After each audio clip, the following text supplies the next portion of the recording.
প্রিয় শিক্ষার্থী কেমন আছো? যখনই বাইরে যাবে হ্যান্ড স্যানিটাইজার, মাস্ক এগুলো সাথে করে নেবে এবং যতটা পারবে বাইরে না যাওয়ার জন্য চেষ্টা করবে। এসো আমরা গুণগত রসায়ন প্রথম পত্রের দ্বিতীয় অধ্যায়ের পার্ট 3 থেকে আলোচনা করি। তোমরা জানো কোনো পরমাণুর কেন্দ্রে নিউক্লিয়াস থাকে এবং নিউক্লিয়াসকে ঘিরে বিভিন্ন কক্ষপথ থাকে। তো এই নিউক্লিয়াস থেকে এই কক্ষপথের দূরত্বকে আমরা ব্যাসার্ধ বলি। এটা প্রথম কক্ষপথের ব্যাসার্ধ, এটা দ্বিতীয় কক্ষপথের ব্যাসার্ধ। যদি এভাবে আঁকায় এটা হবে তৃতীয় কক্ষপথের ব্যাসার্ধ। প্রতিটা কক্ষপথের ব্যাসার্ধ আলাদা আলাদা এবং এই প্রথম কক্ষপথে ইলেকট্রন যে বেগে ঘোরে দ্বিতীয় কক্ষপথে নিশ্চয়ই সে বেগে ঘোরে না এবং তৃতীয় কক্ষপথে ইলেকট্রনও সে বেগে ঘোরে না। অর্থাৎ বিভিন্ন কক্ষপথে ভিন্ন বেগে ইলেকট্রনগুলো গতিশীল থাকে এবং যখন এই কক্ষপথে ইলেকট্রন অবস্থান করে সেই কক্ষপথে অবস্থানরত ইলেকট্রনের জন্য শক্তি এবং এই কক্ষপথে অবস্থানরত ইলেকট্রনের জন্য শক্তি এবং এই কক্ষপথে অবস্থানরত ইলেকট্রনের জন্য শক্তি এক নয়। তার মানে যদি এনতম কক্ষপথে আবর্তনশীল ইলেকট্রনের ব্যাসার্ধ নির্ণয় করতে বলি তখন Rn নির্ণয় করব। যদি এনতম কক্ষপথে ইলেকট্রন কত বেগে আবর্তনশীল তার জন্য গতিবেগ নির্ণয় করতে বলি তাহলে Vn নির্ণয় করব এবং এনতম কক্ষপথে ইলেকট্রন কত শক্তিতে আছে তার জন্য নির্ণয় করতে বলি তার জন্য হবে En। এখন এই Rn অর্থাৎ এনতম কক্ষপথ অর্থাৎ n সমান যদি 1 হয় তাহলে প্রথম কক্ষপথের ব্যাসার্ধ নির্ণয়, n সমান 2 হলে দ্বিতীয় কক্ষপথের ব্যাসার্ধ নির্ণয়, n সমান 3 হলে তৃতীয় কক্ষপথের ব্যাসার্ধ নির্ণয়। অনুরূপ করে n সমান 1 হলে প্রথম কক্ষপথে ইলেকট্রন কত বেগে ঘোরে, n সমান 1 হলে প্রথম কক্ষপথে অবস্থানরত ইলেকট্রনের শক্তি কত, এইগুলো নির্ণয় করা যায়। আর এইগুলো নির্ণয় করার জন্য যে সূত্র লাগে সেই সূত্র আজকে আমি তোমাদের প্রতিপাদন করে দেখাবো। এবং যদি এসআই এককে ব্যাসার্ধ নির্ণয় করতে বলে তাহলে কোন সূত্র অ্যাপ্লাই করবা, যদি সিজিএস একক ব্যবহার করে ব্যাসার্ধ নির্ণয় করতে বলে তাহলে কোন সূত্র অ্যাপ্লাই করবা, এবং এসআই একক ব্যবহার করে বেগ কোনটা, বেগ নির্ণয় সূত্র কোনটা, সিজিএস একক ব্যবহার করে বেগ কোনটা, এসআই একক ব্যবহার করে শক্তি কোনটা, সিজিএস একক ব্যবহার করে শক্তি কোনটা, প্রতিটা বিষয়ে আজকে আলোচনা করা হবে। তার আগে এসআই একক এবং সিজিএস এককে ধ্রুবকগুলোর মান কত হয় সেগুলো আগে আমরা একটু দেখে নিই।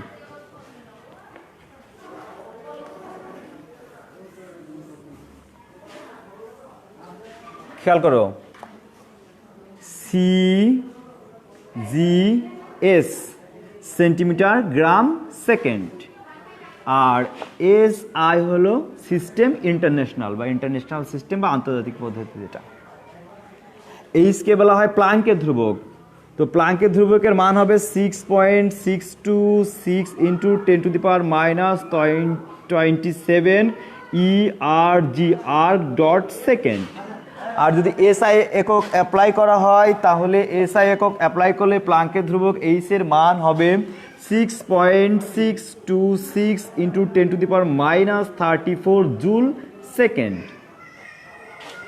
সিজিএস একক অ্যাপ্লাই করে যদি ইলেকট্রনের ভরের জন্য যে ধ্রুবক এম সমান হবে 9.1 ইন্টু 10⁻⁻28 গ্রাম, অর্থাৎ সিজিএস পদ্ধতিতে ভরের একক হবে গ্রাম। এবং এসআই এককে যদি ভর নির্ণয় করে ইলেকট্রনের ভর এম সমান হবে 9.1 ইন্টু 10⁻31 কিলোগ্রাম মানে কেজি। এবার সিজিএস এককে আলোর বেগ সি সমান হবে 3 ইন্টু 10⁻10 সেন্টিমিটার পার সেকেন্ড এবং এসআই এককে সি হবে 3 ইন্টু 10⁸ মিটার পার সেকেন্ড। এবার সিজিএস এককে ইলেকট্রনের চার্জ ই সমান হবে 4.8 ইন্টু 10⁻⁻10 ইলেকট্রোস্ট্যাটিক ইউনিট ESU এবং এসআই এককে ই সমান হবে 1.6 ইন্টু 10⁻⁻19 কুলম্ব। খেয়াল করবা যখন আমরা ব্যাসার্ধ নির্ণয় করব, ব্যাসার্ধ নির্ণয় করার সময় যে সূত্র প্রতিপাদন বা উপপাদন করব, ওই ব্যাসার্ধ নির্ণয় করতে গেলে যে ধ্রুবক মানগুলো লাগবে, যদি এসআই একক হয় তাহলে এই ধ্রুবকগুলো অ্যাপ্লাই করতে হবে। যদি সিজিএস এককে বের করতে বলে তাহলে অবশ্যই এই ধ্রুবকগুলো ব্যবহার করে সিজিএস এককে নির্ণয় করতে হবে।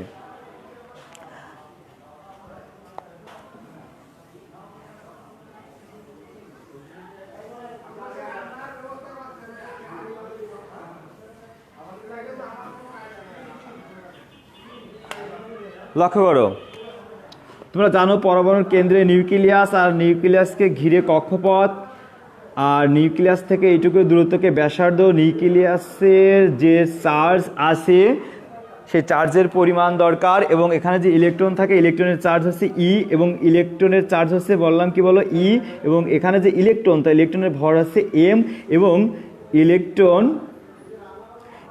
যে বেগে গতিশীল সে তা হলো ভি। এখন এই যে এখানে যে নিউক্লিয়াস, সেই নিউক্লিয়াসের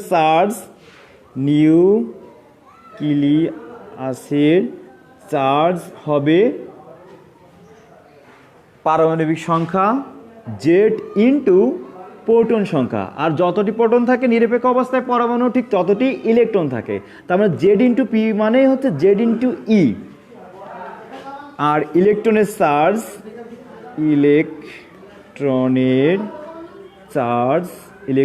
চার্জ হবে ই। ইলেকট্রনের চার্জ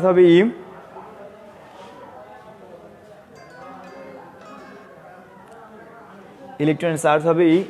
এখন খেয়াল করো, এই কেন্দ্রের নিউক্লিয়াস অর্থাৎ ধনাত্মক চার্জ বিশিষ্ট নিউক্লিয়াস ইলেকট্রনকে আকর্ষণ করে, কিন্তু ইলেকট্রন ঘূর্ণনের কারণে বাইরের দিকে যাওয়ার চেষ্টা করে, যার কারণে সে কেন্দ্রে কখনো আসে না।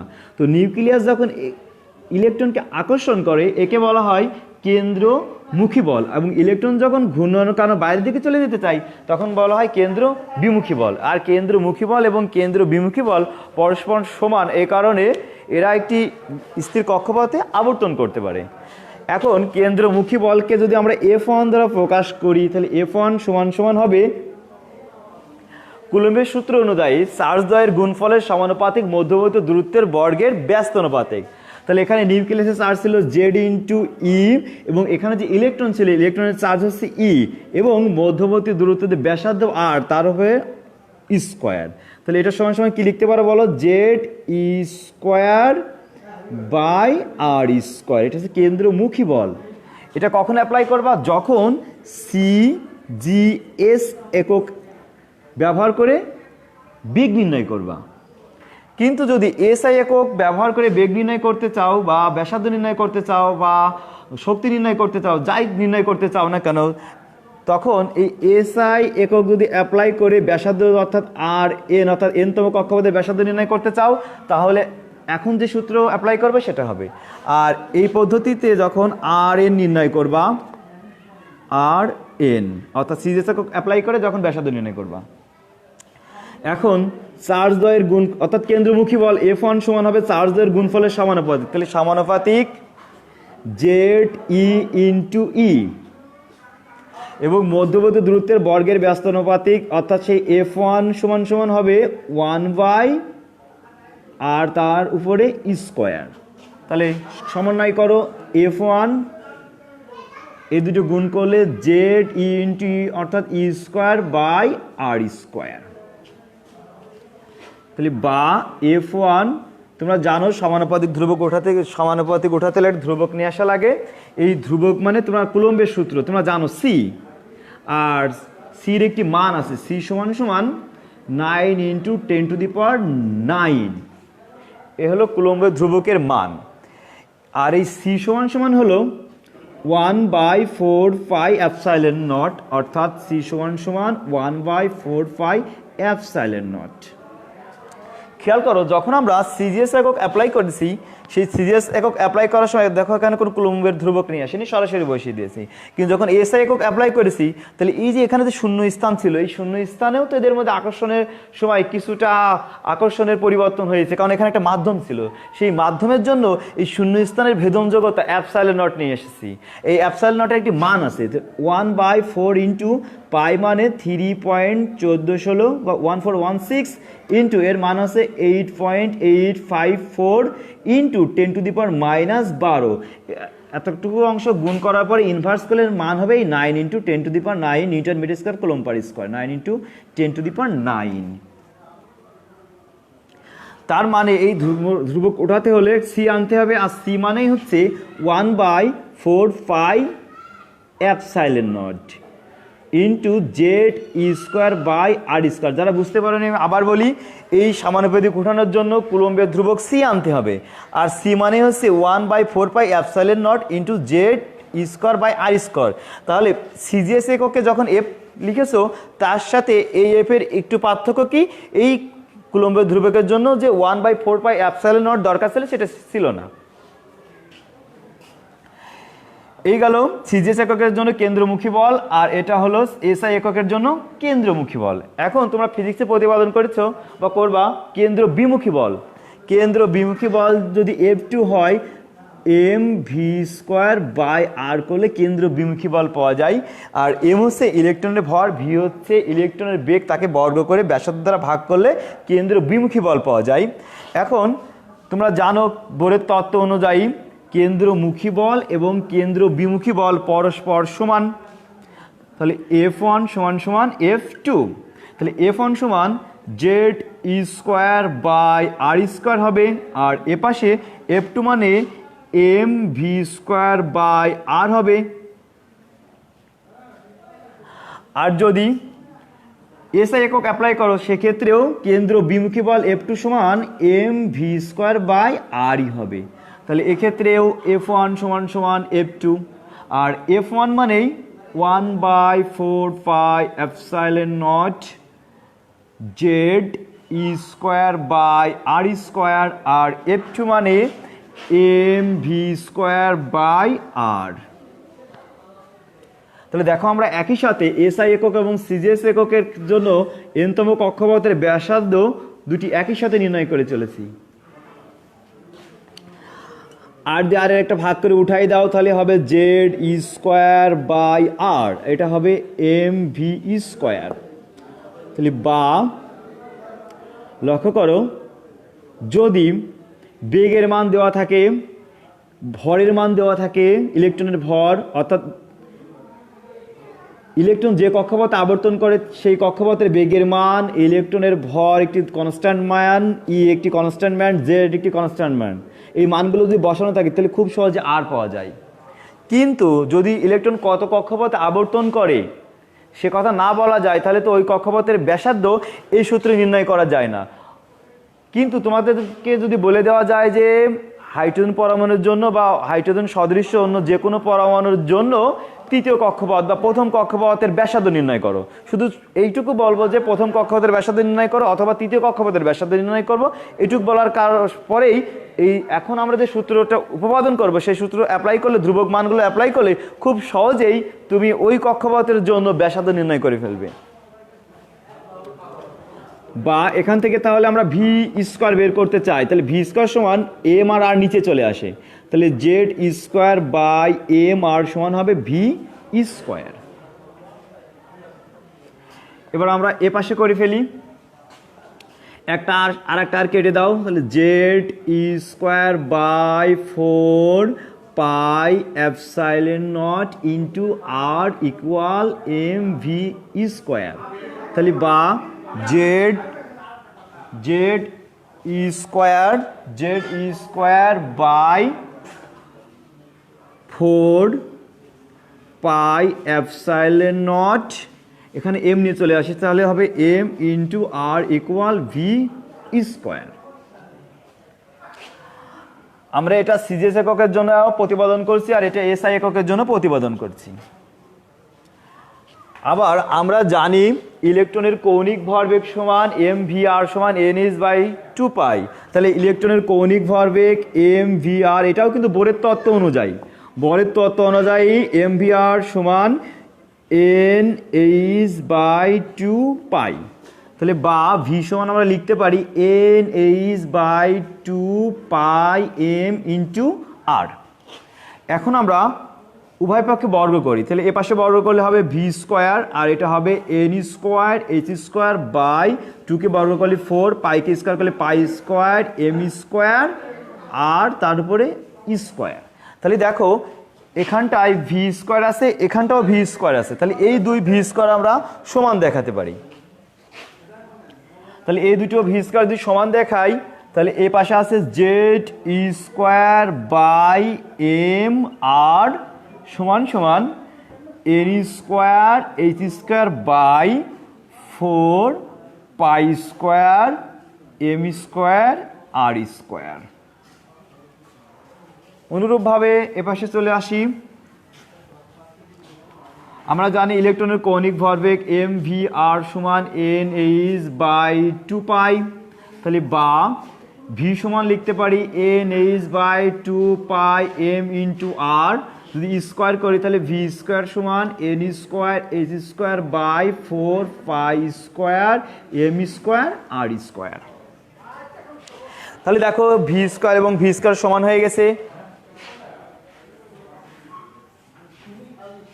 তাহলে এই ভি স্কোয়ার মানে Z square by 4 pi epsilon naught M into R equal, আর এ পাশের ভি স্কোয়ার মানে এন স্কোয়ার বা N square H square H square by 4 pi square M square R square.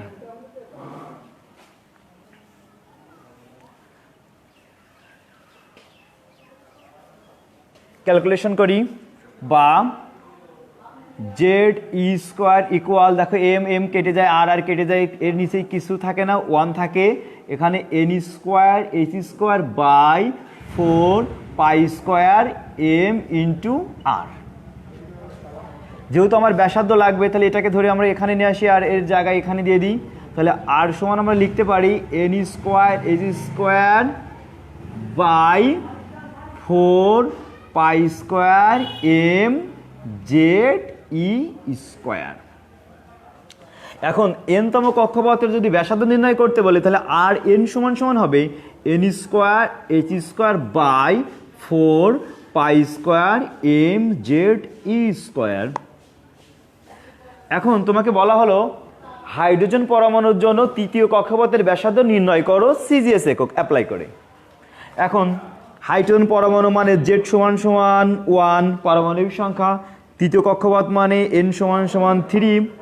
এবার দেখো এন সমান সমান তুমি 3 বসাতে পারো, এইচ মানে প্লাঙ্কের ধ্রুবক, আর প্লাঙ্কের ধ্রুবকের সিজিএস এককের মান তোমরা জানো 6.626 ইন্টু 10⁻⁻27 8 সেকেন্ড। তাহলে সিজিএস এককে এইচ ধ্রুবকের যে মান সেটা এখানে বসাতে হবে। পায়ের মান জানো, এম এর মানও আমি প্রথমে লিখে দিয়েছি সিজিএস এককে, এম এর মান কি হবে জেড আগেই লিখে নিয়েছি, ই সিজিএস এককে ই কি হবে সেটা যদি বসিয়ে দাও, সবগুলো মান বসানোর পরে যে ব্যাসার্ধ আর আসবে সে ব্যাসার্ধের একক হবে সেন্টিমিটার। তাহলে খুব সহজেই তৃতীয় কক্ষপথের ব্যাসার্ধ তুমি নির্ণয় করতে পারবে এই ধ্রুবকগুলো বসিয়ে।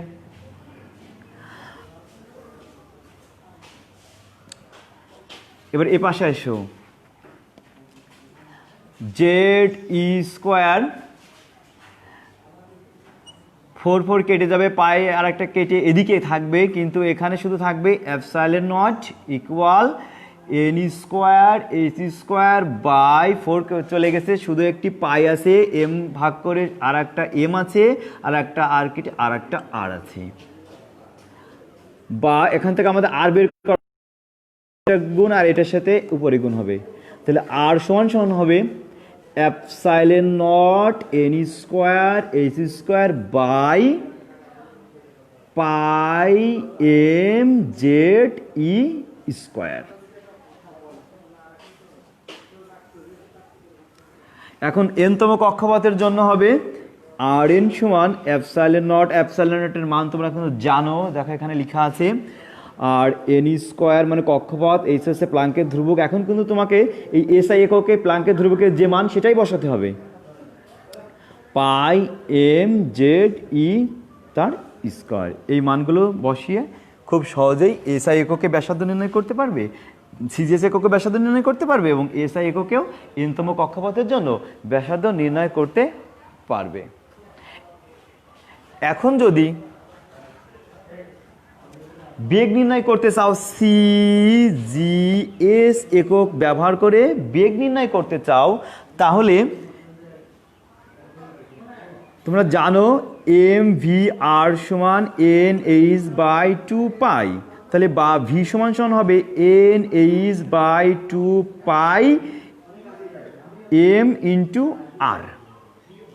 এখন এই NH/2 m ইন্টু r মানে 1/r লেখা যায়, আর r মানে r এর মান যদি এখানে বসিয়ে দাও n square h square by 4 pi square mz e square. তাহলে বা v সমান একটু কাটাকাটি করে নাও, NH/2 m into 4 pi square mz e square by n square h square. কাটাকাটি করো, উপরে থাকবে 2